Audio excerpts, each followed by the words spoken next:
Whip সত্ত্বেও কেন সংসদে গড় হাজির জানতে চাইল বিজেপি। এক দেশ এক ভোট বিল পেশের সময় লোকসভায় গড় হাজিরা নিয়েই প্রশ্ন। অভিজিৎ গঙ্গোপাধ্যায়, শান্তনু ঠাকুর, জয়ন্ত রায়, জগন্নাথ সরকার, বাংলার 4 সাংসদ সহ 20 জনের কাছে জানতে চাইছে বিজেপি। কথা বলবো, আমাদের সঙ্গে রয়েছেন আমাদের প্রতিনিধি বিজেন্দ্র সিংহ।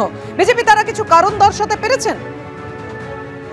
এখনো শোকজ গুলো ইস্যু করা হয়েছে তাদের কারণ এখনো আসেনি পার্টির কাছে। কিন্তু যেটা সুকান্ত মজুমদার জানিয়েছেন কি যে পার্লামেন্টারি পার্টি রয়েছে তার চিফ হুইপ তিনি শোকজ ইস্যু করেছেন যারা গতকাল উপস্থিত ছিলেন না, যার মধ্যে 20 জন এমপি রয়েছেন বিজেপির যারা উপস্থিত ছিলেন না গতকাল, তার মধ্যে পশ্চিমবঙ্গ থেকে 4 জন উপস্থিত ছিলেন না। যেহেতু আগে থেকে হুইপ 3 লাইন হুইপ ইস্যু করা হয়েছিল তাদেরকে প্রেজেন্ট থাকতে হবে এবং ভোটাভুটিতে অংশ নিতে হবে এবং ভোটাভুটিতে যে বিল আসছে তার পক্ষে ভোট দিতে হবে।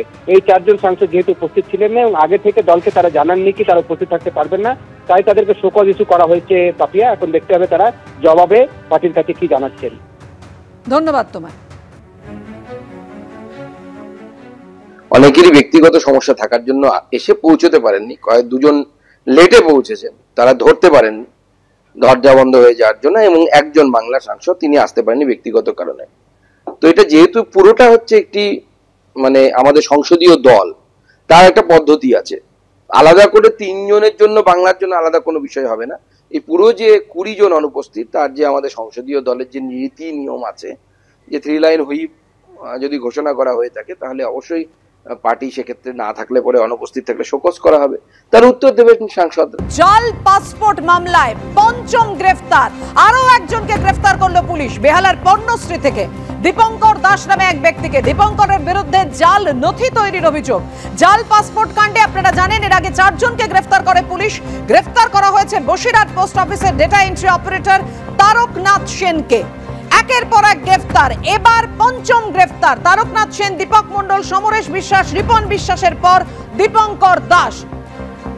কথা বলবো, আমাদের সঙ্গে রয়েছেন আমাদের প্রতিনিধি ময়ূক ঠাকুর চক্রবর্তী। ময়ূক, এই দীপঙ্কর দাসের বিরুদ্ধে ঠিক কি অভিযোগ? যে অভিযোগ পরপর দেখা যাচ্ছে যে ভুয়া পাসপোর্ট পিছু 2 লক্ষ টাকা করে নেওয়ার অভিযোগ, এ তো বড় বিরাট চক্র। দেখো, একদমই পাপিয়া, পুলিশ আধিকারিকরা যেটা দেখতে পান যে এই পাসপোর্ট গুলো 2 লাখ টাকা থেকে 5 লাখ টাকায় বিক্রি হয়। শুধু নয়, এতে যে ডকুমেন্টস গুলো দিয়ে তৈরি হয়, অর্থাৎ ভোটার কার্ড, আধার কার্ড, প্যান কার্ড, এই সমস্ত সংশ্লিষ্ট সমস্ত ডকুমেন্টস সেগুলো জাল ভাবে বানানো হয়। এরপরই তদন্তকারী আধিকারিকরা ইতিমধ্যেই 4 জনকে অ্যারেস্ট করেছেন এবং এই 4 জনকে গ্রেফতারের পর পুলিশের তরফ থেকে যেটা করা হয় যে গতকাল রাতে একটা সার্চ অপারেশন হয় বেহালার পর্ণশ্রীতে, এবং সেখানেই এই দীপঙ্কর দাস, সেখান থেকে দীপঙ্কর দাসকে অ্যারেস্ট করা হয়। পুলিশের তরফ থেকে যেটা দাবি করা হচ্ছে যে দীপঙ্কর দাস মূলত এই জাল ডকুমেন্টস গুলো বানাতো, এমনটাই পুলিশ আধিকারিকরা বলছেন। শুধু তাই নয়, পুলিশের কাছে এই তথ্য এসেছে যে এখনো পর্যন্ত প্রায় 3000 এই ধরনের জাল নথি দিয়ে পাসপোর্ট এবং এগুলো তৈরি হয়েছে, যেগুলো জাল নথি ব্যবহার হয়েছে। এরকম সংখ্যাটা প্রায় 3000, যেটা শুধু কলকাতায়, এবং এই সংখ্যা কলকাতার বাইরেও হতে পারে এমনটাই সরকারি আইনজীবী আলিপুর আদালতে আজকে দাবি করেছেন। ফলত পুলিশের তরফ থেকে ইতিমধ্যে স্পেশাল ইনভেস্টিগেশন টিম ফর্ম করা হয়েছে পুলিশ কমিশনারের নির্দেশে। সমস্ত authority, West Bengal board of secondary education থেকে শুরু করে ভোটার আইডেন্টিটি কার্ড যারা বানান এবং অন্যান্য যারা সংস্থা, তাদের প্রত্যেককে চিঠি করা হয়েছে, রিকিউজিশন দেওয়া হয়েছে ডকুমেন্টস গুলোর বিষয়ে।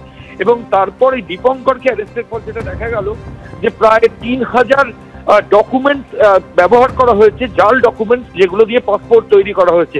এরকমই তথ্য পুলিশ আধিকারিকরা পাচ্ছেন। এই র্যাকেটের সঙ্গে অনেকে ইনভলভ পাপিয়া, এমনই তদন্তকারী আধিকারিকদের অনুমান, এবং সেই মোতাবেক পুলিশ আধিকারিকরা এই অভিযুক্তদের আজকে কোর্টে পেশ করেছিলেন। দীপঙ্করকে 26 তারিখ অব্দি পুলিশ কাস্টাডি নির্দেশ দিয়েছে আলিপুর আদালত।